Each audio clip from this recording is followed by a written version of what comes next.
আসসালামু আলাইকুম। রমজান হল তাকওয়া অর্জনের মাস।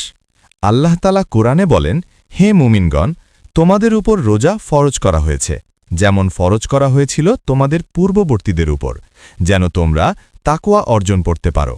সূরা আল বাকারা আয়াত ১৮৩। রমজান শুধু পানাহার থেকে বিরত থাকার নাম নয়, এটি আত্মশুদ্ধির মাস।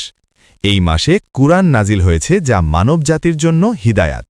নবী হজরত মোহাম্মদ সাল্লাল্লাহু আলাইহি ওয়াসাল্লাম বলেছেন, রমজান মাস এলে জান্নাতের দরজাগুলো খুলে দেওয়া হয়, জাহান্নামের দরজাগুলো বন্ধ করে দেওয়া হয় এবং শয়তানকে শৃঙ্খলাবদ্ধ করা হয়।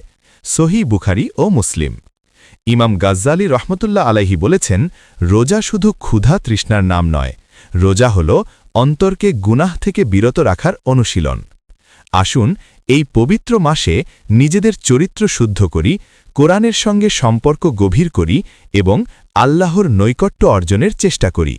আল্লাহ আমাদের সবাইকে রমজান থেকে প্রকৃত তাকওয়া অর্জনের তৌফিক দান করুন। আমিন। ভিডিওটি লাইক, সাবস্ক্রাইব করুন, কমেন্টে লিখুন মাশাআল্লাহ।